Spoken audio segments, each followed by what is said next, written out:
Hello everyone, I will discuss what is programming and its logic. So let me introduce myself first. So my name is Gerald Vertes, first year BSIT student, and now we'll go on the next topic. Introduction. Programming and logic are fundamental concepts in computer science and software development. They involve the creation of instructions that a computer can follow to perform specific tasks, as well as the structured reasoning needed to solve the problem effectively. So, ang programming and its logic daw is siya daw ang concept sa computer science. Maghimo og software, maghimo og instruction para sundon sa computer. So, mura siya kanang sa computer science bitaw nga maghimo sila mga data, system, nga na. Then, go no next topic. What is programming?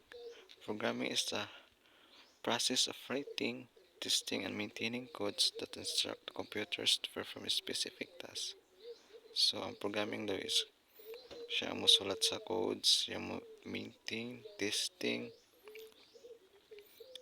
pero depende lang kay, kuan lang niya kay sa programming is naikuan codes.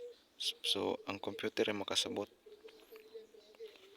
Dili kay magpataka ra kag butang dito. Kini mo ni kuan mo sa imong computer.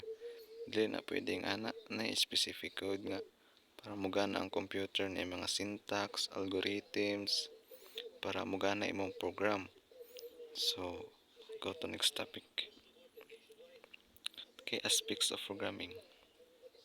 Key aspects of programming. Number one, syntax. So, mo nang gingon ginan syntax. So, the rules of programming language that dictate how code must be written. So, ang syntax daw is programming language that kuan siya ang mo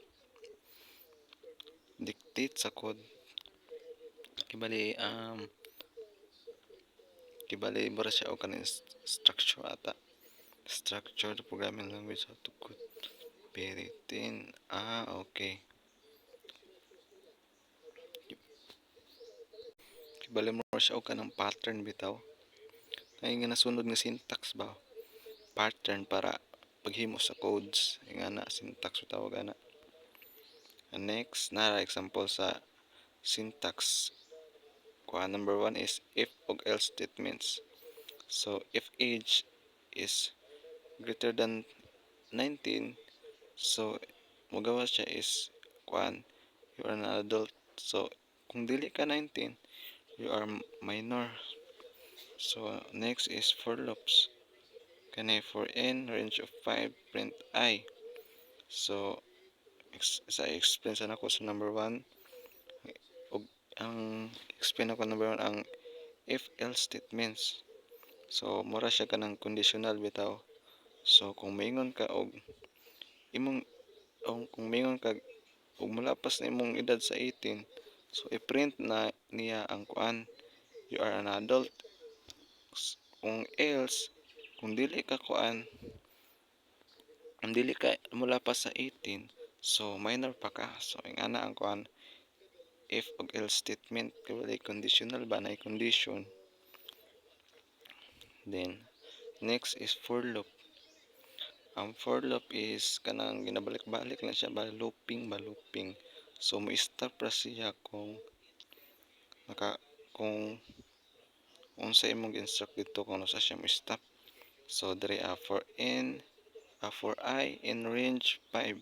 So for I daw is mo range siya 5. So kung i-print nimo ang I, tama na pud siya 5. So ingana ang for loop. So nako example ani for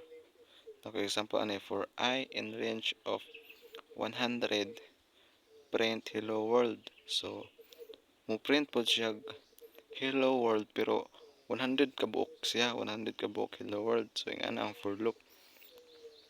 Then next is algorithms, step by step instruction for solving a problem. So ang algorithms is step by step kuha ni siya kanang solving ng problem bali imong gamay-gamayon ang problema ba para dali ra masulbad step by step. Yan ang algorithm. Next is debugging, identifying the fixing and errors in the codes. So kung makakita kag errors sa imong codes, then imong i-debug kay balay fixing errors ba nga na. For example, nag-publish ka og dula tas nag-report sa dula nimo nga kani na ibag-bag, so imo ginapangitawon sa ibag para ang katong manula is ganahan sa sarong mong dula kay wala na ibag nga na. Next,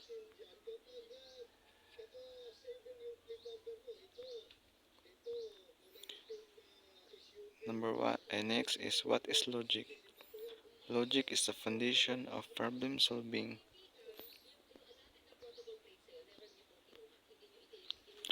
Logic is the fundament no. Logic is the foundation of problem solving and programming.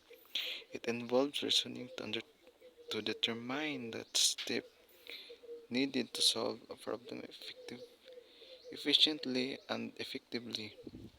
Logical thinking enables programmers to create algorithms and write code that handle all possible scenarios. So, sa programming is kailangan yun ng logic eh. Siyempre, lisod ba maghimo og program tong wala kay ana, wala kay mga kuan kanang critical thinking sa paghimo nimo sa codes, pag-fix sa mga errors, dili kanang logic makatabang gid na para dali mo makita ang problema ba.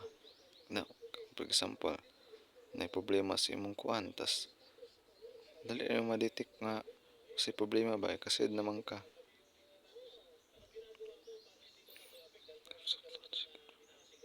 Types of logic in programming. Number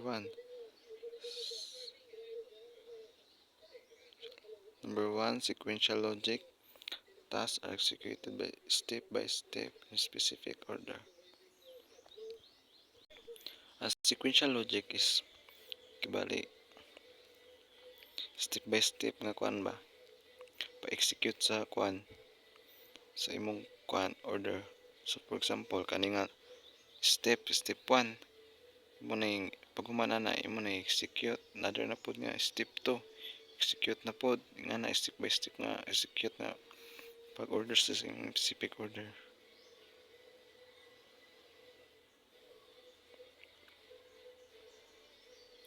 Next is conditional logic.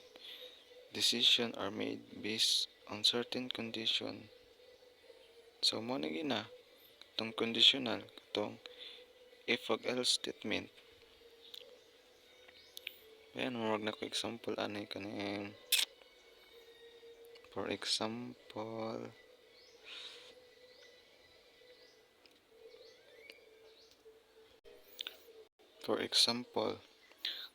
do you have pen in your bag? If you have pen in your bag, then you have a pen. If else, you don't have a pen. So yung ana ang if og else statement. Next is iterative logic. Repeatedly performing tasks. Example loops. Katong ingon na gina tong for loops, nested loops, while loops. Yung ana. Next is Boolean. Logic uses true or false value to control program flow. Kibali magamit siya og true or false. Ma-execute lang ang program if ang imong